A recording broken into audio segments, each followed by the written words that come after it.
Part of the gardens of the Tenryuji Temple were actually sold off years ago, and a fairly wealthy person put in a modern garden.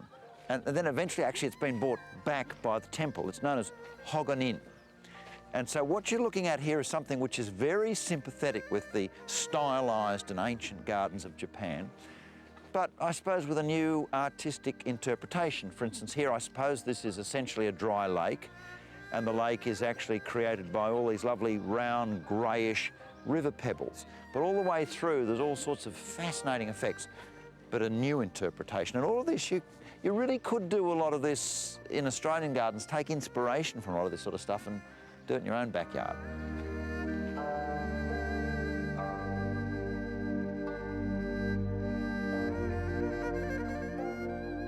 This is very interesting paving here. This is just blue metal, fine blue metal as paving. And in Australia we'd go, oh, that's not proper paving material, Brian. Well, it is. It's lovely paving material. And look at the fencing.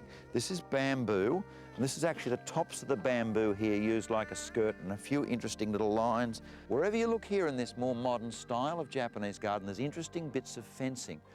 Things that you could do yourself. It doesn't have to be a Japanese style in Australia, but you could get ideas from that for some lovely bits of fencing around the place. Really very pretty. And in this case, just using local materials. You'll probably do the same.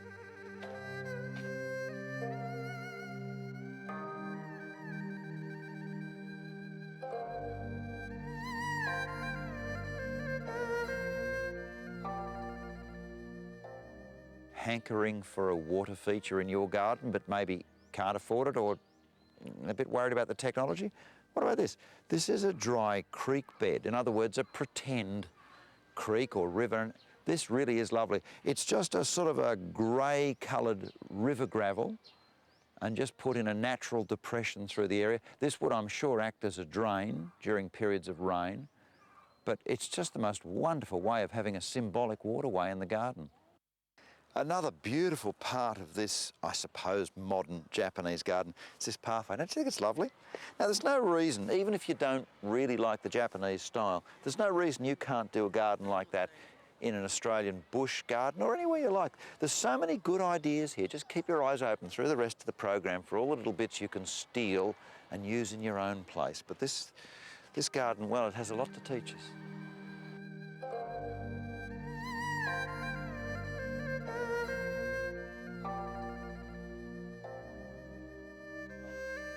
If you want to know the difference between Japanese and Australians, this is a classic one here.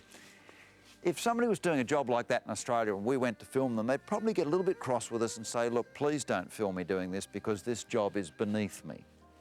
That is not the attitude here. The attitude here is, this man is proud to be filmed doing this. Why? Because he is doing the job that he respects, and he's doing it very, very well. Attention to detail. Very proud of his bamboo broom that he makes himself, because these brooms, when he sweeps, will collect the leaves without damaging the moss. Very proud indeed of every part of the intricate detail of his job every day. It's a great lesson for all of us, really. Be proud of your job, be proud of how well you do it. Good system. There's a lot to like about the Japanese.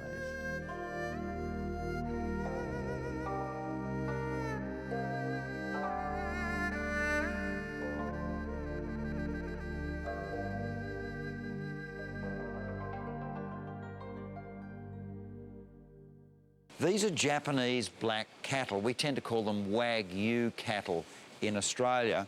They're a fascinating type of cattle. I suppose by conventional cattle breeding terms, we would regard the Japanese black cattle as being rather primitive. And in a sense, as beef cattle, they are, and yet they're the most valuable beef cattle in the world. If you're wondering about weights, in a way, these cattle are in the vicinity of about half the weight of beef cattle in Australia. Like, we looked at the Easter show at some really good bulls, and they're around the 900 kilogram mark for weight. These are around about half of that, 400, 450, something like that. So they're certainly nowhere near as well fleshed. But I can assure you, anybody who's selling Poll Herefords and getting $20,000 an animal is quite happy.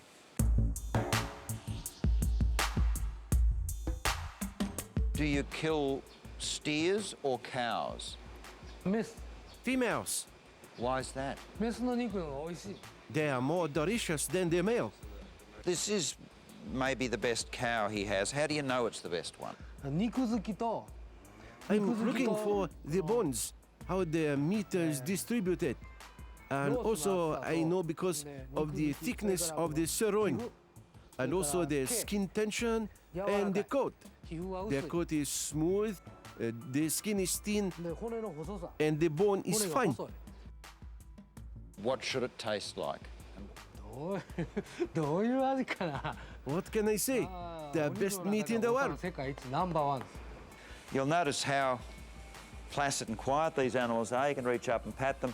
They spend most of their lives in essentially a glass house. They're hand raised, almost like poddy cattle in Australia.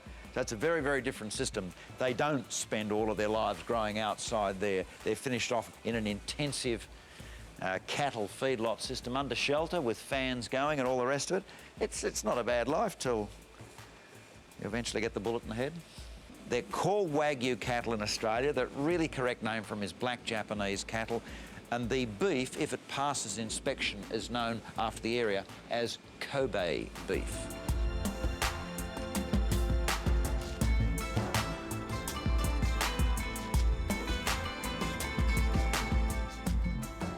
Well, this is what Kobe beef actually looks like. We've talked about that marbling. Notice how when you look at any of the meat, the white is all the way through it. That's all the fat through it. Now, your average Australian steak in this, believe it or not, extra value trim like he's doing around the outside, is going to cost you about $120 for, you know, that sort of towards a 300-gram steak that you would eat. $120 just for the piece of meat.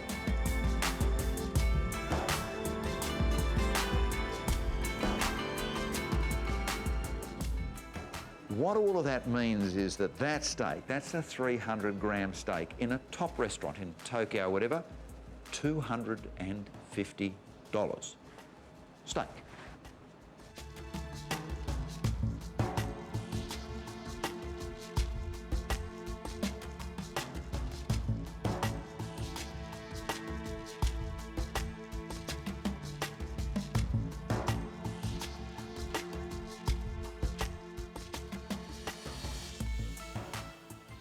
Well, as the cliche goes, from paddock to plate. Not that these poor little devils ever saw a paddock, but there you are.